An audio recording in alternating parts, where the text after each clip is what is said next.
അമേരിക്കയിൽ വന്നിറങ്ങുന്ന ഏലിയനുകൾ ലോകം പിടിച്ചടക്കാൻ നോക്കുന്നതൊക്കെ നമ്മൾ ഹോളിവുഡ് സിനിമകളിൽ ഒരുപാട് കണ്ടിട്ടുണ്ട്. എന്നാൽ അങ്ങനൊരു ഏലിയൻ നമ്മുടെ കേരളത്തിലെ കൊച്ചു ഗ്രാമത്തിൽ വന്നിറങ്ങിയാൽ എന്തായിരിക്കും സംഭവിക്കുക?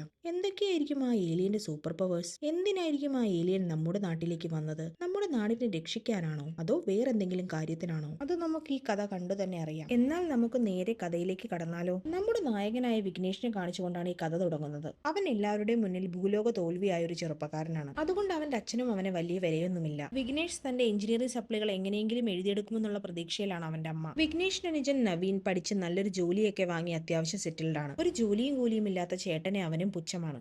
നമ്മുടെ വിഘ്നേഷ് പഠിത്തം പകുതി വഴിക്ക് ഉപേക്ഷിച്ച് പലതരത്തിലുള്ള ബിസിനസ്സുകൾ ചെയ്തിരുന്നു. ആദ്യത്തെ ടീഷർട്ട് ബിസിനസ് ആയിരുന്നു. അത് 8 നിലയിൽ പൊട്ടി ബാക്കി വന്ന ടീഷർട്ടുകൾ ഇപ്പോഴും അവന്റെ റൂമിൽ തന്നെ കെട്ടിക്കിടക്കുന്നുണ്ട്. അതിനുശേഷം അവൻ യൂട്യൂബിൽ ഒരു കണ്ടന്റ് ക്രിയേറ്റർ ആകാനും ശ്രമം നടത്തിയിരുന്നു. പക്ഷെ അതിൽ നിന്ന് അവന് വെറും 7 സബ്സ്ക്രൈബേഴ്സ് മാത്രമാണ് കിട്ടിയത്. അതോടുകൂടി ആ പ്ലാനും ഫ്ലോപ്പായി. വിഘ്നേഷിന്റെ എല്ലാ ബിസിനസ്സുകളിലും പാർട്ണറായി അവന്റെ ഒറ്റ സുഹൃത്തായ ജോസും ഉണ്ടായിരുന്നു. അവർ തങ്ങളുടെ അടുത്ത സ്റ്റാർട്ടപ്പിന് വേണ്ടി ഇൻവെസ്റ്ററെ കാണാൻ പോവുകയാണ്. ഓർഗാനിക് ഹോം മെയ്ഡ് കമ്പൂച്ചയാണ് അവരുടെ അടുത്ത ബിസിനസ് ഐഡിയ. വിഘ്നേഷ് എല്ലാ കാര്യത്തിലും ഇത്രയൊക്കെ പരാജയമായിട്ടും അവനെ സപ്പോർട്ട് ചെയ്യുന്ന ഒരാൾ ഉണ്ടായിരുന്നു. വിഘ്നേഷിന്റെ ഗേൾഫ്രണ്ടായ മീരയായിരുന്നു അത്. സ്വന്തമായി ഒരു ക്ലിനിക്ക് നടത്തിക്കൊണ്ടുവരുന്ന മൃഗഡോക്ടറാണ് അവൾ. വിഘ്നേഷ് തനിക്ക് എന്തെങ്കിലും പൈസയുടെ ആവശ്യം വന്നാൽ ഓടി അവളുടെ അടുത്താണ് എത്താറുള്ളത്. വിഘ്നേഷ് തന്റെ കാറിന് പെട്രോൾ അടിക്കാനുള്ള പൈസ വരെ മീരയുടെ അടുത്ത് നിന്ന് വാങ്ങിയാണ് ഇൻവെസ്റ്ററെ കാണാൻ വേണ്ടി പോകുന്നത്. ഇൻവെസ്റ്ററുമായി നടന്ന മീറ്റിംഗിൽ അയാൾക്ക് അവരുടെ പ്രൊഡക്റ്റ് ഇഷ്ടപ്പെടുകയും പാക്കിങ്ങിനും മാർക്കറ്റിങ്ങിനുമായി അയാൾ അവർക്ക് 5 ലക്ഷം രൂപ കൊടുക്കുകയും ചെയ്തു. അതിനുശേഷം വിഘ്നേഷും ജോസും കൂടെ അവരുടെ കമ്പൂച്ചയുടെ മാർക്കറ്റിംഗ് ചെയ്യാൻ തുടങ്ങി. പ്രമോഷന്റെ ഭാഗമായി ഒരു മാരത്തോൺ റേസിൽ അവർ തങ്ങളുടെ കമ്പൂച്ച ഫ്രീ ആയി എല്ലാവർക്കും കൊടുക്കുകയാണ്. അതേ ദിവസം തന്നെ നടന്ന ജോസിന്റെ ബർത്ത്ഡേ പാർട്ടിയിലും എല്ലാവർക്കും അവർ ആ കമ്പൂച്ച ഫ്രീ ആയി കൊടുത്തു. പിറ്റേ ദിവസം ആ പാർട്ടിയിൽ പങ്കെടുത്ത എല്ലാവർക്കും ഫുഡ് പോയിസൺ പിടിച്ചിരുന്നു. അത് തലേ ദിവസം കഴിച്ച് ഏതെങ്കിലും ഫുഡിന്റെ പ്രശ്നമാകുമെന്ന് പറഞ്ഞ് വിഘ്നേഷ് എല്ലാവരെയും സമാധാനിപ്പിക്കുന്നു. അപ്പോൾ ന്യൂസിൽ കഴിഞ്ഞ ദിവസം നടന്ന മാരത്തോണിൽ പങ്കെടുത്ത 75 പേർക്കും ഫുഡ് പോയിസൺ വന്ന വാർത്ത വരുന്നുണ്ട്. റിഫ്രഷ്മെന്റിന് വേണ്ടി കൊടുത്ത വിഘ്നേഷിന്റെ കമ്പൂച്ചയിൽ നിന്നാണ് ആ ഭക്ഷ്യബാധ ഉണ്ടായിരിക്കുന്നത്. അപ്പോഴാണ് വിഘ്നേഷിന് ആ കമ്പൂച്ചയിൽ നിന്ന് ഒരു കാഞ്ഞിരത്തിന്റെ കുരു കിട്ടുന്നത്. ആ കുരു കാരണമാണ് ഭക്ഷ്യബാധ ഉണ്ടായതെന്ന് അവന് മനസ്സിലായി. പക്ഷെ എത്ര ആലോചിച്ചിട്ടും ആ കുരു എങ്ങനെയാണ് കമ്പൂച്ചയിൽ വന്നതെന്ന് അവന് മനസ്സിലാകുന്നതേയില്ല. ഇതൊരു വലിയ ഇഷ്യൂ ആയി മാറുകയും വിഘ്നേഷിനെയും ജോസിനെയും പോലീസ് പിടിക്കുകയും ചെയ്തു. അപ്പോൾ വിഘ്നേഷിന്റെ അച്ഛൻ വന്നാണ് അവരെ ജാമ്യത്തിൽ എടുത്തുകൊണ്ടുവരുന്നത്. ഈ കാര്യം അറിഞ്ഞ് പോലീസ് സ്റ്റേഷനിലെത്തിയ മീര വിഘ്നേഷിന്റെ ഉത്തരവാദിത്തമില്ലായ്മയെ കുറിച്ച് പറഞ്ഞ് അവനെ വഴക്കു പറയുന്നുണ്ട്. എന്നിട്ട് അവൾ വിഘ്നേഷിന്റെ അച്ഛൻ പറയുന്നത് ശരിയാണ്, നീ ഒരു ലോക പരാജയമാണെന്ന് അവനോട് പറഞ്ഞ് അവിടെ നിന്ന് പോകുന്നു. എല്ലാവരും അവനെ തോൽവി എന്ന് പറഞ്ഞ് ഒഴിവാക്കിയപ്പോൾ അവനത് അത്ര വിഷമമൊന്നും തോന്നിയിട്ടില്ല. പക്ഷെ മീര അവനോട് നീ ഒരു തോൽവിയാണെന്നത് പറഞ്ഞത് അവന് ഭയങ്കര വിഷമമാകുന്നുണ്ട്. ആ വിഷമം മറക്കാൻ വേണ്ടി വിഘ്നേഷ് ജോസിന്റെ കൂടെ ക്ലാപ്പനങ്ങോട് ബീച്ചിൽ പോയിരുന്ന് വെള്ളമടിച്ചുകൊണ്ടിരിക്കുകയാണ്. ഇൻവെസ്റ്റേഴ്സ് ലീഗൽ നോട്ടീസ് അയക്കും മുമ്പ് അവർക്ക് കൊടുക്കാനുള്ള പൈസ എങ്ങനെയെങ്കിലും തിരിച്ചു കൊടുക്കണമെന്ന് ആലോചിക്കുകയാണ് വിഘ്നേഷ്. അപ്പോൾ ജോസ് തനിക്കൊരു ജോലി കിട്ടിയെന്നും നാളെ മുതൽ ഞാൻ ഇനി ഒരു കാര്യത്തിനുമില്ല എന്നും പറയുന്നു. അത് കേട്ട് കൂടുതൽ വിഷമം വന്ന വിഘ്നേഷ് വീണ്ടും മദ്യപിക്കാൻ തുടങ്ങി. അപ്പോഴേക്കും ജോസിന്റെ ഗേൾഫ്രണ്ട് അവനെ അവളുടെ വീട്ടിലേക്ക് വിളിക്കുന്നു. അവളുടെ വീട്ടിൽ ആരുമില്ല എന്ന് മനസ്സിലാക്കിയ ജോസ് വിഘ്നേഷിന്റെ അടുത്ത് താൻ വരുന്നത് വരെ അവിടെ തന്നെ ഉണ്ടാകണമെന്ന് പറഞ്ഞു പോകുന്നു. ഒറ്റയ്ക്കായി വിഘ്നേഷ് കൂടുതൽ മദ്യപിച്ച് അവിടെ മണലിലേക്ക് കിടക്കുകയാണ്. അവൻ ആകാശത്തേക്ക് നോക്കുമ്പോൾ ഒരു വെളിച്ചം കടലിലേക്ക് പതിക്കുന്നത് പാതി മയക്കത്തിൽ കാണുന്നുണ്ട്. കടലിലേക്ക് പതിച്ചത് ഒരു സ്പേസ് ഷിപ്പ് ആയിരുന്നു. സ്പേസ് ഷിപ്പിൽ നിന്നൊരു ഏലിയൻ കരയിലേക്ക് നീന്തി കയറുകയും വിഘ്നേഷിന്റെ അടുത്തുണ്ടായിരുന്ന മദ്യക്കുപ്പിയിലെ മദ്യം കുടിക്കുകയും ചെയ്യുന്നു. മദ്യലഹരിയിലായിരുന്ന വിഘ്നേഷ് ആ വന്നത് ജോസ് ആണെന്ന് വിചാരിച്ച് ഏലിയനെയും കൊണ്ട് അവന്റെ വീട്ടിലേക്ക് പോകുന്നു. രാവിലെ എഴുന്നേൽക്കുമ്പോൾ വിഘ്നേഷ് ഏലിയനെ കണ്ട് പേടിച്ച് നിലവിളിക്കുകയാണ്. അവൻ പേടിച്ചതുപോലെ തന്നെ ഏലിയനും പേടിക്കുന്നുണ്ട്. വിഘ്നേഷിന്റെ നിലവിളി കേട്ട് നവീൻ അവന്റെ റൂമിലേക്ക് വരുന്നു. പക്ഷെ നവീൻ അവിടെ ആരെയും കണ്ടില്ല. അപ്പോൾ താൻ കണ്ടത് തന്റെ വെറും ഇമാജിനേഷൻ ആണെന്ന് അവന് തോന്നി. എന്നാൽ വീണ്ടും അലമാരയിൽ ഏലിയനെ കാണുമ്പോൾ അത് സത്യമാണെന്ന് അവൻ മനസ്സിലാക്കുന്നു. ഇത് എന്ത് ജീവിയാണെന്ന് അവന് മനസ്സിലാകുന്നില്ല. അവൻ അതിനെ അടുത്തിരുത്തി ഒന്ന് സൂക്ഷ്മമായി പരിശോധിക്കാൻ തുടങ്ങി. അതിലൂടെ അതൊരു ഏലിയൻ ആണെന്ന് മനസ്സിലാക്കിയ വിഘ്നേഷ് സന്തോഷം കൊണ്ട് തുള്ളിച്ചാടാൻ തുടങ്ങുകയാണ്. ഏലിയൻ ആദ്യം ഇംഗ്ലീഷിലാണ് സംസാരിക്കാൻ തുടങ്ങുന്നത്. അത് കേട്ട വിഘ്നേഷ് ഏലിയനോട് മലയാളത്തിൽ സംസാരിക്കാൻ പറയുന്നു. മലയാളം പഠിക്കാൻ വേണ്ടി ഒരു സോഴ്സ് കൊടുക്കണമെന്ന് ഏലിയൻ വിഘ്നേഷിനോട് പറഞ്ഞു. അങ്ങനെ വിഘ്നേഷ് ഏലിയൻ ഒരു ഡിക്ഷണറി കൊടുക്കുകയും ആ ഡിക്ഷണറി വെച്ച് പഠിച്ച ശേഷം ഏലിയൻ പച്ച മലയാളത്തിൽ സംസാരിക്കാൻ തുടങ്ങുകയും ചെയ്യുന്നു. ഏലിയന്റെ പച്ച മലയാളത്തിലുള്ള സംസാരം കേട്ട വിഘ്നേഷിന് ഇനി അവനോട് സംസാരിക്കാൻ വേണ്ടി മലയാളം വീണ്ടും പഠിക്കേണ്ടി വരുമെന്നൊരു തോന്നൽ ഉണ്ടാകുന്നുണ്ട്. കാരണം അത്രത്തോളം ശുദ്ധ മലയാളത്തിലാണ് ഏലിയൻ ഇപ്പോൾ സംസാരിക്കുന്നത്. അതിനുശേഷം ഏലിയൻ അവിടെ ഉണ്ടായിരുന്ന മദ്യത്തിന്റെ മണം പിടിച്ച് വിഘ്നേഷ് ഒളിപ്പിച്ചു വെച്ച മദ്യക്കുപ്പി എടുക്കുകയാണ്. മനുഷ്യന്മാർ ഭക്ഷണം കഴിക്കുന്നത് ഊർജ്ജം ലഭിക്കാൻ വേണ്ടിയാണല്ലോ, അതുപോലെ തന്നെ ഏലിയൻസ് ഊർജ്ജം കിട്ടാൻ വേണ്ടി മദ്യമാണ് കുടിക്കുന്നത്. ഇത്ര സമയം മലയാളം പഠിച്ച് ക്ഷീണിച്ച ഏലിയൻ മദ്യം കുടിച്ചപ്പോഴാണ് ഒന്ന് ഉഷാറാകുന്നത്. ഏലിയൻ തന്റെ സ്പേസ് ഷിപ്പ് വീണ സ്ഥലത്തേക്ക് തന്നെ കൊണ്ടുപോകണമെന്ന് വിഘ്നേഷിന്റെ അടുത്ത് പറയുന്നു. ആളുകൾ കാണുന്ന സമയത്ത് അവനിൽ അസ്വാഭാവികതയൊന്നും തോന്നാതിരിക്കാൻ വേണ്ടി ഏലിയനെ കൊണ്ട് ഹുഡി ജാക്കറ്റും ഗ്ലൗസും ഇയർഫോണും എല്ലാം വിഘ്നേഷ് ധരിപ്പിക്കുന്നുണ്ട്. ബീച്ചിലെത്തിയ ഏലിയൻ തന്റെ കയ്യിലുള്ള റിമോട്ട് കൺട്രോൾ ഉപയോഗിച്ച് സ്പേസ് ഷിപ്പ് കണ്ടെത്താനുള്ള ശ്രമത്തിലാണ്. ആ സ്പേസ് ഷിപ്പ് കടലിൽ മുങ്ങിത്താഴ്ന്നിരുന്നു. ഇവൻ ഇങ്ങനെ ചെയ്യുന്നത് ആരെങ്കിലും കണ്ടാൽ പ്രശ്നമാകുമെന്ന് മനസ്സിലാക്കിയ വിഘ്നേഷ് അവനെ അത് ചെയ്യുന്നതിൽ നിന്ന് വിലക്കുന്നു. കടലിൽ പോയി സ്പേസ് ഷിപ്പ് കണ്ടെത്താൻ സമയമെടുക്കും. അതുവരെ തന്റെ കൂടെ കൂടിക്കൊള്ളാൻ വിഘ്നേഷ് ഏലിയന്റെ അടുത്ത് പറയുന്നു. അപ്പോൾ ഏലിയനും അവന്റെ കൂടെ തന്നെ നിൽക്കാമെന്ന് സമ്മതിക്കുന്നു. അങ്ങനെ വിഘ്നേഷും ഏലിയനും ഒരുമിച്ച് കറങ്ങാനും മദ്യപിക്കാനും തുടങ്ങി. ആ സമയത്ത് മീരയുടെ ക്ലിനിക്കിൽ സെലക്ടീവ് ബ്രീഡിംഗ് കാരണം അസുഖം ബാധിച്ച ഒരു പെറ്റിനെയും കൊണ്ട് ഒരാൾ എത്തുന്നുണ്ട്. ആ പെറ്റ് അവിടെ വെച്ച് മരണപ്പെടുന്നു. അങ്ങനെയുള്ള കുറെ പെറ്റുകൾ ഇതിനു മുൻപേയും അവളുടെ ക്ലിനിക്കിൽ ചികിത്സയ്ക്കായി എത്തിയിരുന്നു. ആ പെറ്റുകളെയൊക്കെ ഈഡൻ എന്ന് പറയുന്ന പെറ്റ് ഷോപ്പിൽ നിന്നാണ് അവർ വാങ്ങിയിട്ടുള്ളത്. ടൈഗർ തമ്പി എന്നൊരാളുടേതാണ് ആ പെറ്റ് ഷോപ്പ്. കറക്റ്റായി മൃഗങ്ങളെ ബ്രീഡ് ചെയ്യാത്തത് കൊണ്ട് കുറെ മൃഗങ്ങൾക്ക് ജനറ്റിക് മ്യൂട്ടേഷൻ വരികയും അവയൊക്കെ പെട്ടെന്ന് മരിക്കുകയും ചെയ്യുന്നു. ഇക്കാരണത്താൽ കുറെ മൃഗങ്ങൾ മരിക്കുന്നത് കണ്ട് സഹിക്കട്ട മീര ടൈഗർ തമ്പിക്കെതിരെ ജില്ലാ മൃഗസംരക്ഷണ ഓഫീസറിന് പരാതി അയക്കുന്നു. ഈഡൻ എന്ന പെറ്റ് ഷോപ്പിന്റെ മറവിൽ മൃഗങ്ങളെ അനധികൃതമായി ബ്രീഡ് ചെയ്ത് ടൈഗർ തമ്പി പണം സമ്പാദിക്കുന്നതിനെ കുറിച്ചാണ് ആ പരാതി. ടൈഗർ തമ്പി ഒരു ആനിമൽ സയന്റിസ്റ്റിനെ വെച്ച് ഇല്ലീഗൽ ബ്രീഡിംഗ് ചെയ്ത് എക്സോട്ടിക് ആനിമൽസിനെ ഉണ്ടാക്കി വിദേശത്തേക്ക് കയറ്റി അയക്കുന്നതിനെ കുറിച്ചും അങ്ങനെ ബ്രീഡിംഗ് ചെയ്യപ്പെടുന്ന മൃഗങ്ങൾ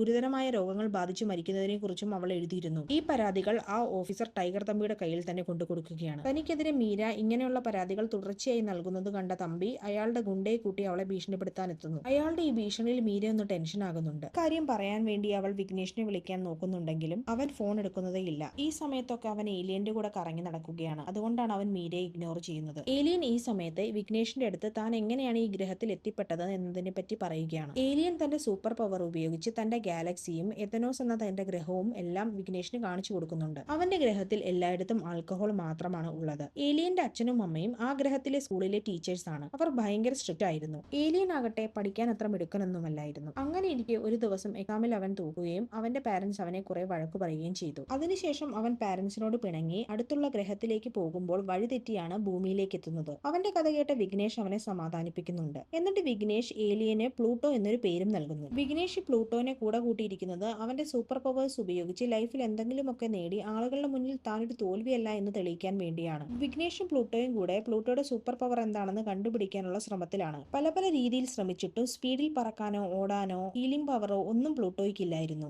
അവൻ ആകെ ഒരു നൈറ്റ് വിഷൻ പവർ മാത്രമേ ഉള്ളൂ. ആ പവർ കൊണ്ടാവട്ടെ പ്രത്യേകിച്ച് ഉപയോഗമൊന്നുമില്ല താനും. ഇത് കാരണം വിഘ്നേഷ് ഭയങ്കര നിരാശനാകുന്നുണ്ട്. ഇതൊക്കെ കണ്ട പ്ലൂട്ടോ വിഘ്നേഷിനോട് നീ ഭൂമിയിൽ എത്ര പരാജയമാണോ അതിനേക്കാളും പരാജയമാണ് ഞാൻ എന്റെ ഗ്രഹത്തിൽ എന്ന് പറയുന്നു. പ്ലൂട്ടോയ്ക്ക് ഒരു സൂപ്പർ പവറും ഇല്ല എന്ന് മനസ്സിലാക്കിയ വിഘ്നേഷ് ഇനി എന്ത് ചെയ്യുമെന്നറിയാതെ വിഷമിക്കുകയാണ്. മീര കുറെ കാലമായി വിഘ്നേഷിനെ ഇഗ്നോർ ചെയ്യുന്നുണ്ട്. അവളുമായി എങ്ങനെയെങ്കിലും പാച്ചപ്പ് ആവണമെന്ന് വിഘ്നേഷ് വിചാരിക്കുന്നു. ഏലിയനെ കാണിച്ച് സർപ്രൈസ് ചെയ്താൽ അവളുമായുള്ള പ്രശ്നങ്ങളെല്ലാം തീരുമെന്നാണ് അവൻ വിചാരിക്കുന്നത്. അവളോട് സംസാരിക്കാൻ വേണ്ടി അവൻ അവളുടെ അടുത്തേക്ക് പോകുന്നു. ഇത്ര ദിവസമായി അവളെ ഇഗ്നോർ ചെയ്തതിൽ ദേഷ്യത്തിലായിരുന്ന മീര അവൻ പറയുന്നതൊന്നും കേൾക്കാതെ അവനുമായിട്ട് അവൾ ബ്രേക്കപ്പ് ചെയ്യുന്നു. വിഘ്നേഷ് കുറെ ദിവസമായി ബ്രേക്കപ്പ് കാരണമുള്ള വിഷമത്തിലാണ്. അവൻ തന്റെ ജീവിതത്തിൽ ഒരു കാര്യവും ഉത്തരവാദിത്തത്തോട് ചെയ്യാത്തത് കൊണ്ട് അവന്റെ വീട്ടുകാരും അവനെ കുറെ വഴക്കു പറയുന്നു. എല്ലാവരും അവനെ ഇങ്ങനെയൊക്കെ പറഞ്ഞതിന്റെ ദേഷ്യം അവൻ പ്ലൂട്ടോയുടെ അടുത്താണ് കാണിക്കുന്നത്. അപ്പോൾ പ്ലൂട്ടോ തനിക്ക് മദ്യം വേണമെന്ന് പറഞ്ഞ് അവിടെ നിന്ന് ഇറങ്ങിപ്പോകാൻ നോക്കുന്നു. വിഘ്നേഷ് അവനെ പിടിച്ചുകെട്ടി വായിൽ ടേപ്പ് വെച്ച് ഒട്ടിച്ച് അവിടെ നിന്ന് ഇറങ്ങിപ്പോകുകയാണ്. അവന്റെ വിഷമമെല്ലാം മറക്കാൻ അവൻ ബാറിൽ നിന്ന് മദ്യപിച്ചുകൊണ്ടിരിക്കുകയാണ്. ബാറിൽ ഇരുന്ന് വെള്ളമടിച്ച് ഫിറ്റായ അവൻ അവിടെയുള്ളവരോടൊക്കെ തന്റെ കയ്യിൽ ഏലിയൻ ഉണ്ടെന്ന് വിളിച്ചു പറയുന്നു. അവിടെ ഉണ്ടായിരുന്ന എല്ലാവരും അവൻ മദ്യലഹരിയിലാണ് പറയുന്നതെന്ന് വിചാരിക്കുന്നു. അപ്പോൾ അവിടെ ഉണ്ടായിരുന്ന സൈഫൈ നോവലിസ്റ്റായ റെഡിറ്റ് മെൻഡോസ് അവന്റെ അടുത്ത് സംസാരിക്കുന്നു. വിഘ്നേഷ് പറഞ്ഞതൊക്കെ സത്യമാണെന്ന് അവൻ വിശ്വസിക്കുന്നുണ്ടെന്നും ഏലിയനെ കുറിച്ചുള്ള കൂടുതൽ കാര്യങ്ങൾ പറയാനും ആവശ്യപ്പെടുന്നു. അപ്പോൾ വിഘ്നേഷ് താൻ ഏലിയനെ കണ്ടതു മുതലുള്ള കാര്യങ്ങൾ റെഡിറ്റിന് പറഞ്ഞു കൊടുത്തു. ഇതൊക്കെ കേട്ട അയാൾ വിഘ്നേഷിന്റെ അടുത്ത് പ്ലൂട്ടോ അപകടകാരിയായിരിക്കാമെന്നും അവനെ എത്രയും പെട്ടെന്ന് ഒഴിവാക്കുന്നതാണ് നല്ലതെന്നും പറയുന്നു. പ്ലൂട്ടോയെ കൊടുത്ത് ഒഴിവാക്കാൻ പറ്റിയ ഒരാളുണ്ടെന്ന് പറഞ്ഞ് റെഡിറ്റ് വിഘ്നേഷിനെയും കൊണ്ട് ടൈഗർ തമ്പിയുടെ ഈഡൻ പെറ്റ് ഷോപ്പിലെത്തുന്നു. ഏലിയനെ കൊടുത്ത് 50 ലക്ഷമെങ്കിലും വാങ്ങണമെന്ന് പറഞ്ഞ് അവനെ തമ്പിയുടെ അടുത്തേക്ക് അയാൾ പറഞ്ഞയക്കുകയാണ്. തമ്പിയുടെ അടുത്ത് ചെന്ന് തന്റെ കയ്യിൽ ഏലിയൻ ഉണ്ടെന്ന് വിഘ്നേഷ് പറയുന്നുണ്ടെങ്കിലും അയാൾ അത് വിശ്വസിക്കുന്നില്ല. അപ്പോൾ വിഘ്നേഷ് തന്റെ കയ്യിലുള്ള ഏലിയൻ സ്പേസ് ഷിപ്പിന്റെ റിമോട്ട് അവനെ കാണിക്കുന്നു. എന്നിട്ട് അവൻ ക്ലാപ്പനങ്ങോട് ബീച്ചിൽ മദ്യപിച്ചുകൊണ്ടിരുന്നപ്പോൾ സ്പേസ് ഷിപ്പ് വീണ കാര്യവും ആ സ്പേസ് ഷിപ്പ് കൺട്രോൾ ചെയ്യുന്ന റിമോട്ടാണ് ഇതെന്നുള്ള കാര്യവും പറയുന്നു. തന്റെ കയ്യിൽ നിന്ന് വിഘ്നേഷ് പൈസ തട്ടിയെടുക്കാൻ വേണ്ടി പറയുന്ന നുണക്കഥയാണെന്ന് വിചാരിച്ച് അവനെ തമ്പി അവിടെ നിന്ന് പുറത്താക്കുകയാണ്. അതിനുശേഷം റെഡിറ്റ് മെൻഡോസ അവനെയും കൊണ്ട് BSRO ചീഫ് സയന്റിസ്റ്റ് ആയ ആളുടെ അടുത്തേക്ക് പോകുന്നു. വിഘ്നേഷ് പറയുന്ന ഏലിയൻ കഥ കേട്ട അയാൾ അവർക്ക് ഭ്രാന്താണെന്ന് പറഞ്ഞ് അവരെ അവിടെ നിന്നും പുറത്താക്കുന്നുണ്ട്. റെഡിറ്റ് മെൻഡോസ തന്നെ അനാവശ്യമായി പ്രോത്സാഹിപ്പിച്ചു തെറ്റായ വഴിയിലേക്കാണ് കൊണ്ടുപോകുന്നതെന്ന് മദ്യലഹരി മാറിയ വിഘ്നേഷിന് മനസ്സിലായി. അവൻ റെഡിറ്റിനെ ഒഴിവാക്കി അവിടെ നിന്ന് വീട്ടിലേക്ക് പോവുകയാണ്. അതേസമയം വിഘ്നേഷ് ടൈഗർ തമ്പിയുടെ അടുത്ത് മറന്നുവെച്ച സ്പേസ് ഷിപ്പിന്റെ റിമോട്ട് അയാളുടെ സയന്റിസ്റ്റ് പരിശോധിക്കുകയും ആ റിമോട്ട് നിർമ്മിച്ചിരിക്കുന്നത് ഭൂമിയിലുള്ള മെറ്റീരിയൽ കൊണ്ടല്ലെന്ന് അയാൾ കണ്ടെത്തുകയും ചെയ്തു. ആ റിമോട്ട് ഏലിയൻ ടെക്കാണെന്ന് വിശ്വാസം വന്ന തമ്പി അപ്പോൾ തന്നെ വിഘ്നേഷിനെ ഫോൺ വിളിക്കുന്നു. അയാൾക്ക് ആ ഏലിയനെ കൊടുക്കാനും അതിനു പകരം 50 ലക്ഷം രൂപ അയാൾ തരാമെന്നും വിഘ്നേഷിനോട് പറയുന്നുണ്ട്. ഇത് കേട്ട വിഘ്നേഷിന് തന്റെ തെറ്റ് മനസ്സിലാകുന്നു.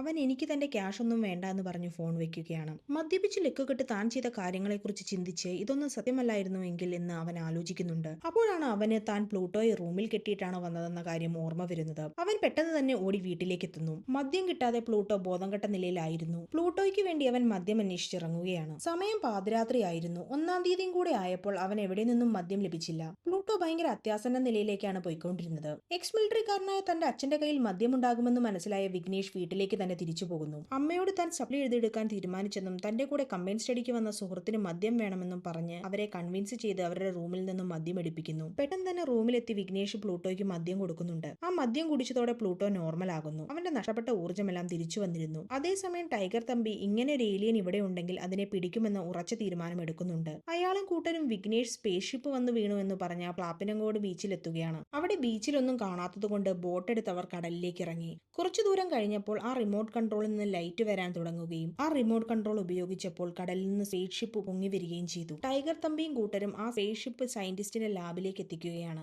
ഈ സ്പേസ് ഷിപ്പ് കണ്ടെത്തിയതിൽ അവർ ഒത്തിരി സന്തോഷിക്കുന്നുണ്ട്. അവർ അത് തുറക്കാൻ ശ്രമിച്ചെങ്കിലും അതിന് സാധിച്ചില്ല. ഈ സ്പേസ് ഷിപ്പ് ഏലിയന് മാത്രമേ തുറക്കാൻ സാധിക്കുകയുള്ളൂ എന്ന് സയന്റിസ്റ്റിന് മനസ്സിലായി. എങ്ങനെയും ഏലിയനെ വിഘ്നേഷിന്റെ കയ്യിൽ നിന്ന് തട്ടിയെടുക്കണമെന്ന് തമ്പി ഉറപ്പിച്ചു. വിഘ്നേഷിന്റെ വീട്ടിൽ എല്ലാവരുടെയും അടുത്ത് പ്ലൂട്ടോ അവന്റെ കമ്പൈൻ സ്റ്റഡിക്ക് വന്ന ഫ്രണ്ടാണെന്ന് പറയുന്നുണ്ട്. കഴിഞ്ഞ ദിവസം വിഘ്നേഷ് എടുത്ത മിലിറ്ററി കോട്ടയ്ക്ക് പകരം പറമ്പിൽ പണിയെടുത്തു കൊടുക്കാൻ വിഘ്നേഷിനോടും പ്ലൂട്ടോയോടും അവന്റെ അച്ഛൻ പറഞ്ഞു. രണ്ടുപേരും അങ്ങനെ അവിടെ പണിയെടുക്കാൻ തുടങ്ങി. ഏലിയനെ തപ്പി വീടിന് ചുറ്റും സയന്റിസ്റ്റും തമ്പിയുടെ ഗുണ്ടയും നിരീക്ഷണത്തിൽ തന്നെയാണ്. ആ വീട്ടിൽ പണിയെടുക്കുന്നതിനിടയിൽ അവിടെയുള്ള സ്റ്റോർ റൂമിൽ ആരോ ചാരായം വാറ്റി വെച്ചിരിക്കുന്നത് വിഘ്നേഷ് കണ്ടെത്തി. ആ ചാരായം വാറ്റി വെച്ചിരിക്കുന്നത് അച്ഛന്റെ ജോലിക്കാരനായിട്ടുള്ള പ്രദീപാണെന്ന് അവന് മനസ്സിലാകുന്നുണ്ട്. അതുകൊണ്ട് അവൻ പ്ലൂട്ടോയ്ക്ക് ഇനി മദ്യം ആവശ്യത്തിന് ഇവിടെ നിന്ന് ഉണ്ടാക്കാമെന്ന് തീരുമാനിക്കുന്നുണ്ട്. ആ വീട് നിരീക്ഷിച്ചുകൊണ്ടിരുന്ന സയന്റിസ്റ്റിന് 3 അടി പൊക്കമുള്ള പ്രദീപിനെ കണ്ടപ്പോൾ അവനാണ് ഏലിയൻ എന്ന് തോന്നി. ആ കാര്യം അയാൾ തമ്പിയെ അറിയിക്കുകയും ചെയ്യുന്നു. പ്രദീപിനെ തട്ടിക്കൊണ്ടുവരാൻ തമ്പി പറഞ്ഞതനുസരിച്ച് അവർ അവനെ പിടിച്ചുകൊണ്ടു പോവുകയാണ്. രാത്രി ആരും കാണാതെ ചാരായം വാറ്റി കുടിക്കാൻ വേണ്ടി വിഘ്നേഷും പ്ലൂട്ടോയും സ്റ്റോർ റൂമിൽ എത്തുന്നുണ്ട്. അപ്പോൾ അതിനുള്ളിൽ ചാരായം വാറ്റി കുടിച്ചുകൊണ്ട് നവീൻ ഉണ്ടായിരുന്നു. അവിടെ ശരിക്കും നവീനും പ്രദീപും കൂടാണ് വാറ്റിക്കൊണ്ടിരുന്നത്. നവീനെ കൈയോടെ പിടിച്ച വിഘ്നേഷ് അവന്റെ കുറെ കള്ളത്തരങ്ങൾ മനസ്സിലാക്കുന്നുണ്ട്. അവൻ ഇത്ര നാളും എല്ലാവരുടെയും മുന്നിൽ നല്ലവനായി അഭിനയിക്കുകയായിരുന്നു. നവീൻ കള്ള സർട്ടിഫിക്കറ്റ് ഉണ്ടാക്കിയാണ് ജോലിക്ക് കയറിയത്. ആരും അറിയാതെ പ്രദീപിന്റെ കൂടെ അവൻ ചാരായം ഉണ്ടാക്കി കുടിക്കുകയും ചെയ്യുന്നുണ്ടായിരുന്നു. രണ്ടു മക്കളും ഒരേപോലെ തോൽവിയാണെന്ന് വീട്ടുകാരറിഞ്ഞാൽ അച്ഛന് വല്ല അസുഖവും വന്നാലോ എന്ന് ആലോചിച്ചിട്ടാണ് താൻ ഇങ്ങനെയൊക്കെ ചെയ്തതെന്ന് നവീൻ പറയുന്നു. എന്നിട്ട് അവൻ താനിപ്പോൾ വലിയൊരു പ്രശ്നത്തിലാണ്, ചേട്ടൻ എങ്ങനെയെങ്കിലും തന്നെ രക്ഷിക്കണമെന്ന് വിഘ്നേഷിനോട് പറയുന്നുണ്ട്.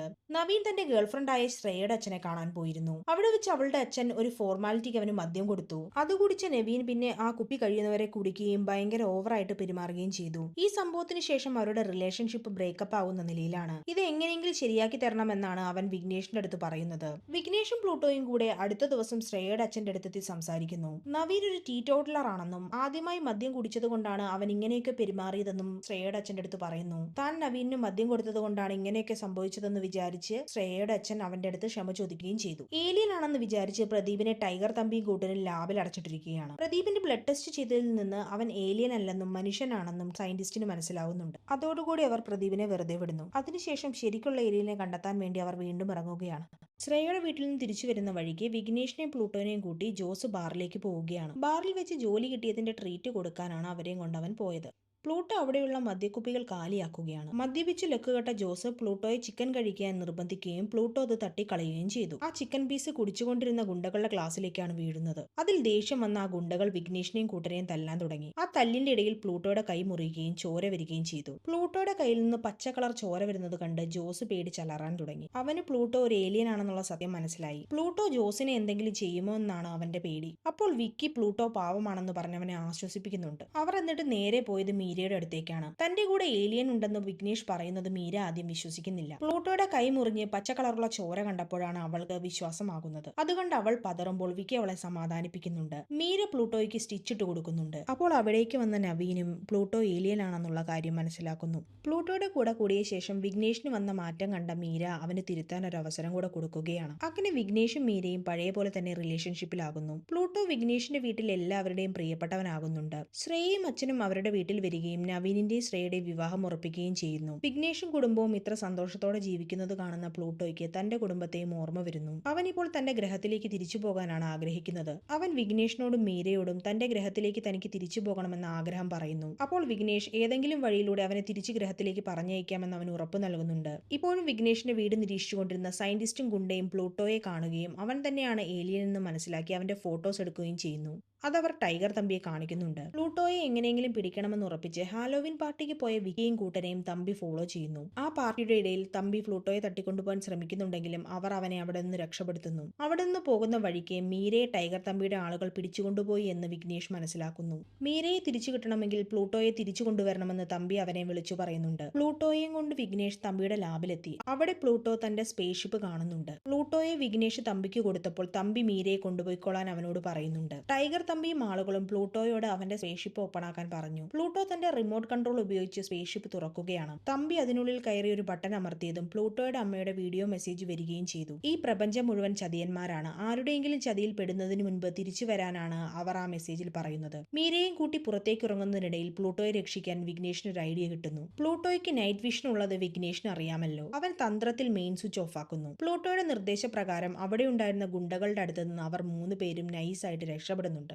ഏലിയൻ രക്ഷപ്പെട്ടു പോയതിൽ ടൈഗറിന് വല്ലാതെ വിഷമമാകുന്നുണ്ട്. പ്ലൂട്ടോയ്ക്ക് നൈറ്റ് വിഷൻ ഉണ്ടെന്ന് തമ്പിക്കും കൂട്ടർക്കും മനസ്സിലാകുന്നുണ്ട്. സ്പേസ്ഷിപ്പും റിമോട്ടും തന്റെ കയ്യിലായതിനാൽ പ്ലൂട്ടോ തിരിച്ചു വരേണ്ടി വരുമെന്ന് തമ്പി മനസ്സിലാക്കുന്നുണ്ട്. ഇത് രണ്ടും ഉണ്ടെങ്കിൽ മാത്രമല്ലേ അവന് ഭൂമിയിൽ നിന്ന് തന്റെ ഗ്രഹത്തിലേക്ക് രക്ഷപ്പെടാൻ സാധിക്കുകയുള്ളൂ. അവൻ ഇവിടെ തന്നെ തിരിച്ചു വരുമെന്ന് മനസ്സിലാക്കി അവർ അതിനുവേണ്ടി തയ്യാറെടുക്കുന്നുണ്ട്. സ്പേസ്ഷിപ്പ് വീണ്ടും ഓണായപ്പോൾ അതിന്റെ സിഗ്നൽ BSROയിലുള്ള സയന്റിസ്റ്റുകൾക്ക് ലഭിക്കുന്നു. ഏലിയന്റെ പ്രസൻസ് കണ്ടത് ക്ലാപ്പനങ്കോട് ഭാഗത്താണെന്ന് അവർ ചീഫ് സയന്റിസ്റ്റിനോട് പറയുന്നു. അപ്പോൾ ആ ചീഫ് സയന്റിസ്റ്റിന് അന്ന് വിഘ്നേഷ് തന്റെ അടുത്ത് വന്ന് പറഞ്ഞ കാര്യം സത്യമാണെന്ന് മനസ്സിലായി. ടൈഗർ തമ്പിയുടെ അടുത്ത് നിന്ന് വിഘ്നേഷും കൂട്ടരും രക്ഷപ്പെട്ട് വിഘ്നേഷിന്റെ വീട്ടിലെത്തിയിരുന്നു. പ്ലൂട്ടോ തനിക്ക് വീട്ടിൽ പോകണമെന്ന് വാശി പിടിക്കാൻ തുടങ്ങി. സ്പേസ്ഷിപ്പ് തിരിച്ചെടുക്കാൻ പ്ലാൻ ഇല്ലാത്ത തമ്പിയുടെ അടുത്ത് പോയാൽ പ്രശ്നമാകുമെന്ന് വിഘ്നേഷിന് അറിയാം. അപ്പോഴേക്കും വിഘ്നേഷിന്റെ അടുത്ത് ഏലിയൻ ഉള്ള കാര്യം നാട് മുഴുവൻ പരന്നിരുന്നു. ആ വാർത്ത ന്യൂസ് ചാനലുകളിൽ വരാൻ തുടങ്ങി. വിഘ്നേഷിന്റെ വീട്ടിലുള്ളവരും പ്ലൂട്ടോ ഒരു ഏലിയൻ ആണെന്ന് തിരിച്ചറിഞ്ഞു. വിവരം പറഞ്ഞ പോലീസും പട്ടാളവും വരുന്നതിന് മുൻപ് എങ്ങനെയെങ്കിലും പ്ലൂട്ടോയെ തമ്പിയുടെ കയ്യിലുള്ള സ്പേസ്ഷിപ്പിൽ കയറ്റി അയക്കണമെന്ന് വിഘ്നേഷും കൂട്ടുകാരും തീരുമാനിച്ചു. എന്നിട്ട് എല്ലാവരും കൂടെ തമ്പിയുടെ ലാബിലേക്ക് പോവുകയാണ്. വിഘ്നേഷിന്റെ അമ്മയുടെ അച്ഛന്റെ അടുത്ത് പോലീസ് വന്ന് ചോദ്യം ചെയ്യുമ്പോൾ പ്ലൂട്ടോയെ കുറിച്ച് ഒരു വിവരവും കൊടുക്കരുതെന്ന് പറഞ്ഞേൽപ്പിച്ചിട്ടാണ് അവർ പോകുന്നത്.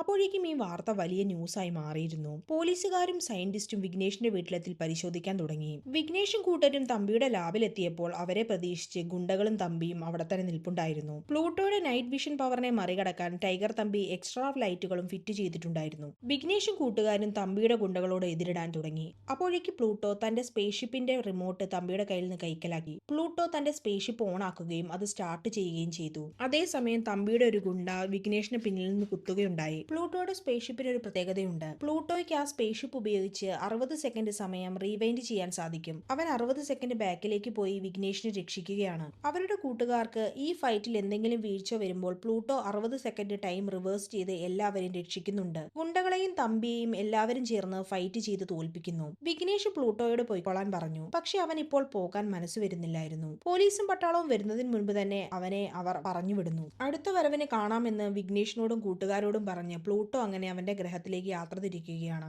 ടൈഗർ തമ്പി സ്പേസ്ഷിപ്പിന്റെ വഴി തടയുന്നുണ്ടെങ്കിലും അവനെ ഇടിച്ചു തെറിപ്പിച്ചുകൊണ്ട് പ്ലൂട്ടോ ബഹിരാകാശത്തേക്ക് പുറപ്പെട്ടു.